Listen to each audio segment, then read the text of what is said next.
എല്ലാ സുഹൃത്തുക്കൾക്കും life vision talk ഷോയിലേക്ക് ഒരിക്കൽ കൂടി സ്വാഗതം ചെയ്യുന്നു. ഞാൻ ടി കെ തുമ്പക്കാരൻ. മിഡിൽ ഈസ്റ്റ് യുദ്ധം തുടർന്നുകൊണ്ടിരിക്കുന്നു. സമാധാന ശ്രമങ്ങൾ ഒരു ഭാഗത്തും എത്തിയിട്ടില്ല. കാർഗ് ഐലൻഡിൽ കരസൈന്യത്തെ ഇറക്കാൻ അമേരിക്ക തയ്യാറെടുക്കുന്നതായിട്ട് അറിയുന്നു. ഇറാൻ എല്ലാ ശക്തിയും ഉപയോഗിച്ച് അമേരിക്കയും ഇസ്രയേലെയും തോൽപ്പിക്കാൻ ശ്രമിക്കുന്നു. ഹൂതികൾ ഇറാന് വേണ്ടി സപ്പോർട്ട് ചെയ്യുന്നു. എന്തായിരുന്നാലും സമാധാന അന്തരീക്ഷമല്ല. ഇതിനൊപ്പം അറിയുന്ന മറ്റൊരു കാര്യം, യു എ ഗവൺമെൻറ്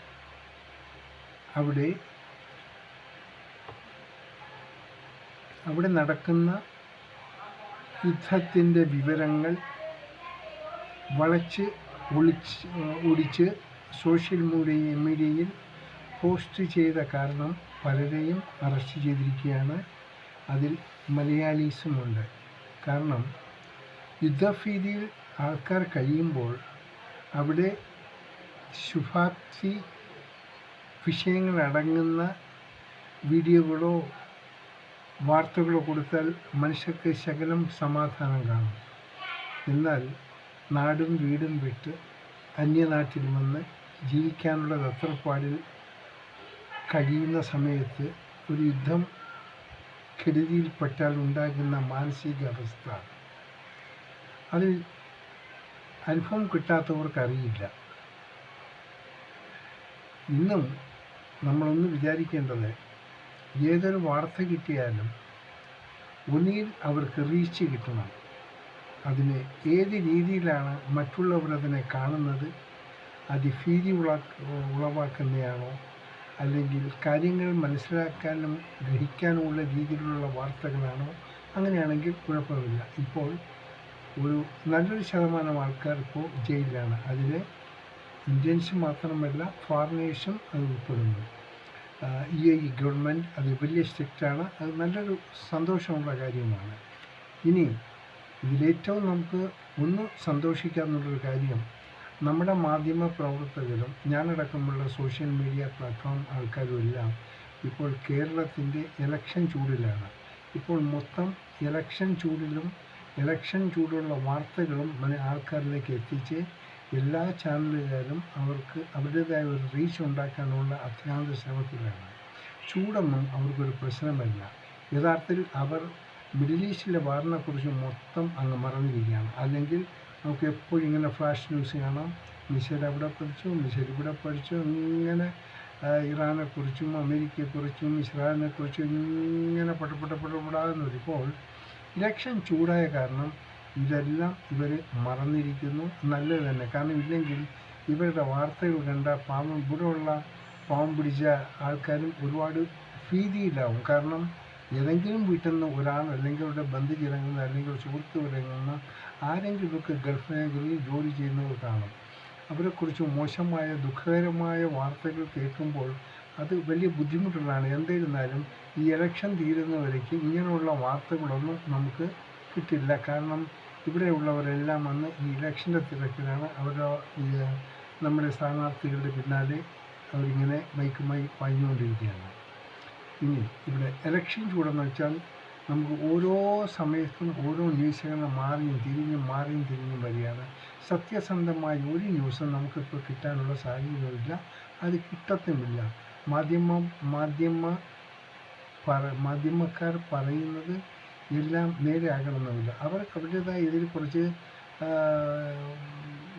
കുറച്ച് ഉള്ളതും ഇല്ലാത്തതും മിക്സപ്പ് ചെയ്ത് അങ്ങോട്ട് അയക്കണം. കാരണം ഇപ്പോൾ ശരിക്ക് ഈ ഇലക്ഷൻ കമ്മീഷനും അതിൻ്റെ ആൾക്കാർ മാത്രമേ ഉള്ളൂ. അല്ലാതെ ഇപ്പോൾ ഈ ഭരണം വന്ന് എല്ലാവർക്കും ഒരു സ്ട്രിക്റ്റ് ആക്ഷൻ എടുക്കുന്ന സമയത്തല്ല. ഇപ്പോൾ ഒരു കാവൽ മന്ത്രിസഭ മാത്രമാണ് ശരിക്കും പറഞ്ഞാൽ.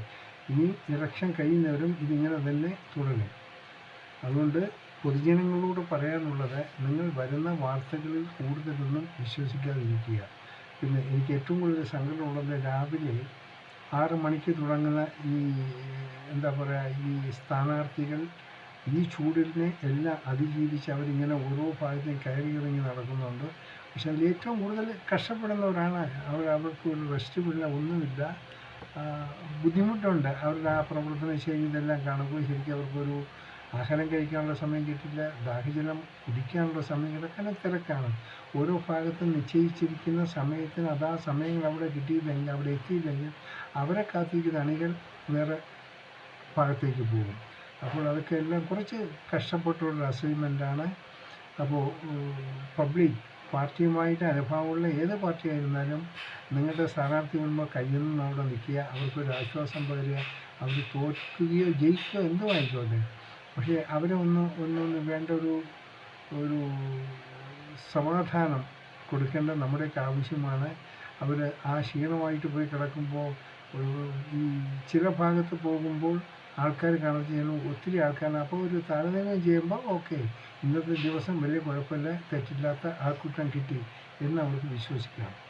ഇപ്പോൾ ഏറ്റവും സങ്കടമായിട്ടുള്ള കാര്യം ഇപ്പോഴുള്ള മന്ത്രിസഭയെക്കുറിച്ചാണ്. അവരേത് രീതിയിലും വരാൻ വേണ്ടി അവരങ്ങേയറ്റത്തെ ഒരുപാട് പ്രയത്നം നടത്തുകയാണ്. അവരുടെ PR ടീമും ഒക്കെ പൈസ ഇല്ലായിട്ടൊക്കെ മൊത്തം അവർ പുറത്തിറങ്ങിയിരിക്കുകയാണ്. ദൈവി എന്നൊക്കെ പ്രാർത്ഥിക്കാം, ഒരു രക്തസാക്ഷി ഉണ്ടാകുക. കാരണം ചിലവർ ഈ അങ്ങനെ കാണിക്കുന്ന കാട്ടാളത്തരം കാണിക്കുന്ന പാർട്ടിക്കാരൻ കരുതാനും വേണ്ടി തല്ലിക്കൊല്ലും. സ്വന്തം പാർട്ടി തല്ലിക്കൊന്ന് അയാളെ രക്തസാക്ഷിയാക്കി വോട്ട് പിടിച്ച് ജയിക്കാനുള്ള എല്ലാ ഉഡായിപ്പും കാണിക്കും. സോ കേരളത്തിലെ ജനങ്ങൾ ഇതൊന്ന് ശ്രദ്ധിക്കുക. ഒരു പക്ഷേ അങ്ങനെ ആർക്കെങ്കിലും മരണം സംഭവിച്ചാൽ ഈ പാർട്ടിക്കാരനെ തല്ലിക്കൊന്നിട്ട് അവർക്ക് വോട്ട് വേണം. അങ്ങനെയൊക്കെ പല ഉഡായിപ്പുകളും ചെയ്യും, രക്തസാക്ഷി ഉണ്ടാക്കാൻ ശ്രമിക്കും. അപ്പോൾ അങ്ങനെ ഉണ്ടാക്കിയാലും ഇത് ഒരു സാധാരണ സംഭവമായിട്ട് നമ്മൾ കണ്ടാൽ മതി. അത് വോട്ടിന് വേണ്ടി കാണിക്കുന്ന ഉഡായിപ്പുകളാണ്. ഇവിടെ എവിടെ എന്ത് നടന്നാലും അത് പാർട്ടി അടിസ്ഥാനത്തിൽ അവിടെ അവർ മുന്നിൽ നിൽക്കും. കാരണം മറ്റൊന്നുമില്ല, അവർക്ക് 5 വോട്ട് കിട്ടണം. സോ ദയവ് ചെയ്ത് കേരളത്തിലുള്ള ബഹുമാനപ്പെട്ട ജനങ്ങളോട് പറയുന്നു, ഒരു ഉഡായിപ്പിനും വീഴാതിരിക്കുക. നിങ്ങൾക്കിഷ്ടമുള്ള ആർക്കാണ് നിങ്ങൾ വോട്ട് ചെയ്യാൻ ആഗ്രഹിക്കുന്നു, നിങ്ങളത് ചെയ്യുക.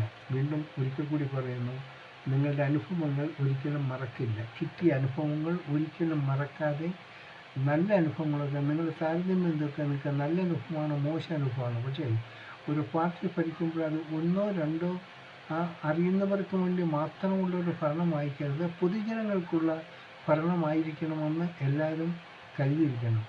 അങ്ങനെയുള്ള പാർട്ടി ആരായിരിക്കും എന്ന് കഴിഞ്ഞാൽ അവർക്ക് വേണ്ടി വോട്ട് ചെയ്യുക. കാരണം നീണ്ട അനുഭവങ്ങളുള്ളവരാണ് കേരളീയർ. അതുകൊണ്ട് നാം ശ്രദ്ധിച്ച് ഓരോന്നും ചെയ്യുക. എന്തായിരുന്നാലും ഇപ്പോൾ നാം വല്ലാത്തൊരു പ്രതിസന്ധിയിലാണ്. നമ്മുടെ ഈ മിഡിൽ ഈസ്റ്റുകാർ വല്ലാത്ത പ്രതിസന്ധിയിരിക്കുന്നു. ഇപ്പോൾ നമ്മുടെ പലതിനും ബുദ്ധിമുട്ടുണ്ടാകും. ഈ ഇലക്ഷൻ ട്രെൻഡ് വെച്ച് ഒരു പറയും ഇപ്പോൾ ഒന്നിനും വില കൂടിയില്ല, എല്ലാം ഓക്കെ അണ്ടർ കൺട്രോൾ എന്ന് പറയും കഴിയും. ആ ഇലക്ഷൻ്റെ ഡേറ്റ് കഴിയുമ്പോൾ ഇതിൻ്റെ ആഫ്റ്റർ എഫക്റ്റ് നമുക്ക് അനുഭവിക്കേണ്ടതാണ്. അതുകൊണ്ട് ഏതെങ്കിലും വാഹനങ്ങളുള്ളവർ സാധിക്കുകയാണെങ്കിൽ ആ പെട്രോൾ ടാങ്ക് മൊത്തം പെട്രോൾ അടിച്ചിട്ടേക്കുക. കാരണം ഈ വരെ ഏത് രീതിയിൽ പോകുമെന്ന് നമുക്കറിയാൻ പറ്റില്ല. ഇനി അതുകൊണ്ട് ബ്ലോക്ക് 10-25 ലിറ്റർ വാങ്ങി വീട്ടിൽ വെച്ചാൽ നിങ്ങളെ പിടിക്കപ്പെടും, അത് സാധ്യമല്ല. പക്ഷേ നിങ്ങളുടെ വാഹനത്തിൽ ഫുൾ ടാങ്ക് അടിച്ചിടുക, നന്നായിരിക്കും. ഏത് നിമിഷം അത് സംഭവിക്കും. ഇപ്പോൾ തന്നെ ഹോർമൂസ് കടലിടുക്ക് ആപ്പട ടെൻഷനിലാണ്. ഇനിയിപ്പോൾ റെഡ് സീയിലും വന്ന്, അതായത് ഈ റെഡ് സീയിലെയും ഗതാഗതത്തിന് തടസ്സങ്ങൾ ഉണ്ടാകാനുള്ള സാധ്യത ഉണ്ടാകുമെന്ന് കേൾക്കുന്നു. എത്രത്തോളം വാസ്തവമാണെന്ന് അറിയില്ല. ഇനി ഈ ഒരു ദിവസങ്ങൾ ഇന്നും ഇന്നലെയായിട്ട് അമേരിക്കൻ പ്രസിഡന്റ് യാതൊരു പ്രസ്താവനയും കാണുന്നില്ല. പാവം, അയാൾ മടുത്തെന്ന് തോന്നുന്നു. കഴിയുന്നതും അയാൾ വാ തുറക്കാതിരിക്കുന്നതാണ് ലോകത്തിന് സമാധാനവും അമേരിക്കയ്ക്കും സമാധാനം. ഇല്ലെങ്കിൽ അയാൾക്കെന്തോ കാര്യമായിട്ടുള്ള ഒരു കുഴപ്പങ്ങൾ സംഭവിച്ചിട്ടുണ്ട്. അതാണ് അവർ പ്രധാനമായിട്ട് അവരെക്കുറിച്ച് ചിന്തിക്കുന്നു. ലോകത്തിൻ്റെ സമാധാനവും ലോകത്തിൻ്റെ സ്വസ്ഥതയും അവർക്ക് തകർക്കാനാണ് ശ്രമിക്കുന്നത്. എല്ലാവരോടും ഒരിക്കൽ കൂടി പറയുന്നു, നമ്മൾ അതിനേക്കാളും വലിയൊരു ദുർഘടം പിടിച്ച യുദ്ധത്തിലാണ്. അതായത് നമ്മുടെ തിരഞ്ഞെടുപ്പ് യുദ്ധം. ഈ യുദ്ധത്തിൽ ആര് ജയിക്കണം ആര് തോക്കണമെന്ന് ജനങ്ങളാണ് തീരുമാനിക്കേണ്ടത്. അത് നോക്കി വേണ്ട രീതിയിൽ നിങ്ങളുടെ വോട്ടിനെ വിനിയോഗിക്കുക. കാണാൻ വീണ്ടും മറ്റൊരു വീഡിയോയിലൂടെ. Thank you.